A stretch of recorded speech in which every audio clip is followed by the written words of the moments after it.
ಹೇಳಿ ಸರ್. ಮೋಹನ್ ಬಾಬು ಅವರೇ, ನಿನ್ನೆ ರಿಸಲ್ಟ್ ಬಂದಿದೆ ಪಾರ್ಲಿಮೆಂಟ್ ಚುನಾವಣೆದು.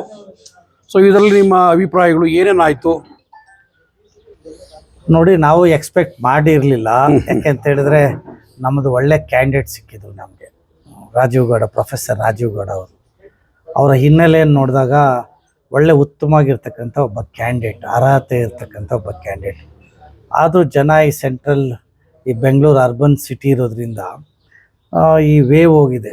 ಏನು ಈ ನರೇಂದ್ರ ಮೋದಿ ಅವರ ವೇವಲ್ಲಿ ಇವತ್ತು ದಿವಸ ನಾವು ಸೋಲನ್ನು ಕಂಡಿದ್ದೀವಿ. ಬಟ್ ಆದರೆ ಇದು ಸೋಲು ರಾಜೀವ್ ಗೌಡ್ರಿಗಲ್ಲ, ಇದು ಜನರಿಗೆ ಸೋಲು. ಯಾಕೆಂತ ಹೇಳಿದ್ರೆ ಇಂಥ ಉತ್ತಮವಾಗಿರ್ತಕ್ಕಂಥ ಅಭ್ಯರ್ಥಿಯನ್ನು ಕಳ್ಕೊಂಡಿರ್ತಕ್ಕಂಥದ್ದು ಜನರು.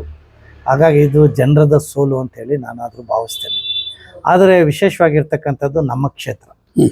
ನಮ್ಮ ಕ್ಷೇತ್ರದಲ್ಲಿ ಇವಾಗ ಸುಮಾರು 8 ಕ್ಷೇತ್ರಗಳಲ್ಲಿ ನೋಡಿದಂಥ ಸಂದರ್ಭದಲ್ಲಿ ನಮ್ಮಲ್ಲಿ MLA ಇಲ್ಲದೇ ಇದ್ದರೂ ಸಹಿತ ಬರೀ 24,000 ಮತಗಳು ಮಾತ್ರ ಅವರು ಮುಂದೆ ಇದ್ದಾರೆ. ನಾವು ಏನು ವಿಧಾನಸಭಾ ಚುನಾವಣೆಯಲ್ಲಿ ಏನಿದ್ವಿ ಅದನ್ನೇ ನಾವು ಕಾಯ್ದುಕೊಂಡು ಬಂದಿದ್ವಿ. ಅಂತೇಳಿದ್ರೆ ಇಡೀ ವೇವ್ ಇದ್ದರೂ ಸಹಿತ ವೇವ್ ವಿರುದ್ಧವಾಗಿರ್ತಕ್ಕಂಥ ವಾತಾವರಣ ನಮ್ಮ ಕ್ಷೇತ್ರದಲ್ಲಿ ಎದ್ದು ಕಾಣಿಸ್ತಾ ಇದೆ. ಹಾಗಾಗಿ ನಾವು ಒಂದು 10,000 ಓಟು ಮೈನಸ್ ಆಗ್ಬೋದು ಅಂತ ಅಂದ್ಕೊಂಡಿದ್ವಿ. ಆದರೆ ಒಂದು 24,000 ಮೈನಸ್ ಆಗಿದೆ. ಬಟ್ ಈಗ ನಮಗೆ ಗೊತ್ತಾಗಿದೆ ಎಲ್ಲೆಲ್ಲಿ ನಮಗೆ ಮೈನಸ್ ಆಗಿದೆ ಅಂಥೇಳಿ. ಅಂಥ ಒಂದು ಭಾಗಗಳಲ್ಲಿ ಪಕ್ಷವನ್ನು ಹೇಗೆ ಬೆಳವಣಿಗೆ ಮಾಡಬೇಕು, ಹೇಗೆ ಬಲಿಷ್ಠ ಮಾಡಬೇಕು ಅಂಥೇಳಿ ನಾವು ನಮ್ಮ ಮುಖಂಡರುಗಳೆಲ್ಲ ಜೊತೆಯಲ್ಲಿ ಸೇರಿ ಯಾವ ರೀತಿ ಸ್ಟ್ರಾಟಜಿಯನ್ನು ವರ್ಕೌಟ್ ಮಾಡಿ ಬರುವಂಥ ಚುನಾವಣೆಗಳಲ್ಲಿ ಗೆಲ್ಲುವಂಥ ಕೆಲಸವನ್ನು ನಾವು ಮಾಡ್ತೀವಿ. ಈಗ BBMP ಚುನಾವಣೆ ಸಮೀಪಿಸ್ತಾ ಇದೆ, ಒಂದೊಂದೇ ಬರ್ತಾ ಇವೆ. ನೀವು ಹೇಳಿದ್ರಿ, ನೀವು MLA ಚುನಾವಣೆ ಕೂಡ ನಮಗೆ ತಡವಾಗಿ B ಫಾರಮ್ ಸಿಕ್ತು, ಆದರೂ ನಾವು ರೀಚ್ ಆಗಿದ್ವಿ. ಕೆಲವು ಕಡೆ ನಮಗೆ ಇದಾಯಿತು ಅಂತ ಹೇಳ್ಕೊಂಡಿರ್ತಾನೆ. What is the next prepare of?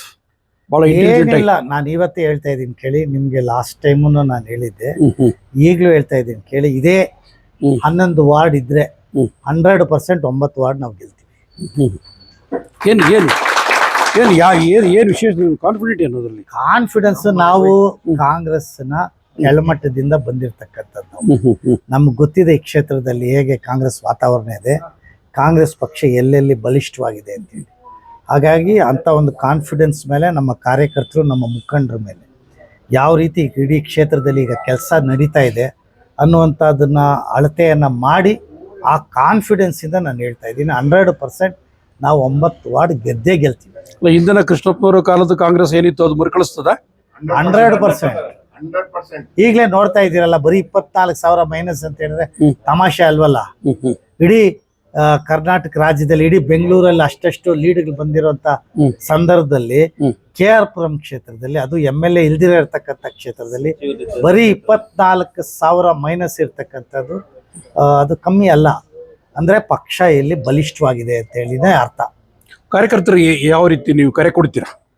ನಮ್ಮ ಕಾರ್ಯಕರ್ತರು ಈಗ ಯಾವ ರೀತಿ ಕೆಲಸ ಮಾಡ್ತಾರೆ ನಮ್ಗೆ ಭಾಳ ತೃಪ್ತಿ ತಂದಿದೆ. ಯಾಕೆಂತ ಹೇಳಿದ್ರೆ ಕಾರ್ಯಕರ್ತರು ಎಲ್ಲರೂ ಒಗ್ಗಟ್ಟಾಗಿ ಸೇರಿ ಕೆಲಸ ಮಾಡಿರೋದ್ರಿಂದನೇ ನಾವು ಇಷ್ಟು ಮತ ಗಳಿಸೋದಕ್ಕೆ ಸಾಧ್ಯ ಆಯಿತು. ಈಗ ಕೆಲವು ಪಾಕೆಟ್ಸು ಎಲ್ಲೆಲ್ಲಿ ನಮಗೆ ವೀಕ್ ಇದೆ ಅಂತ ನಮಗೆ ಗೊತ್ತಿದೆ. ಇವಾಗ ಅಂಥ ಜಾಗದಲ್ಲಿ ಕಾನ್ಸಂಟ್ರೇಟ್ ಮಾಡಿ ಅಲ್ಲಿ ಹೇಗೆ ಪಕ್ಷವನ್ನು ಬಲಿಷ್ಠ ಮಾಡಬೇಕು ಅಂತೇಳಿ ನಮ್ಮ ಮುಖಂಡರು, ನಮ್ಮ ಕಾರ್ಯಕರ್ತರು ಎಲ್ಲರ ಜೊತೆಯಲ್ಲಿ ಸೇರಿ ಅಂಥ ಭಾಗಕ್ಕೆ ಹೆಚ್ಚು ಒತ್ತನ್ನು ಕೊಡುವಂಥ ಕೆಲಸವನ್ನು ನಾವು ಮಾಡ್ತೀವಿ ಈಗ.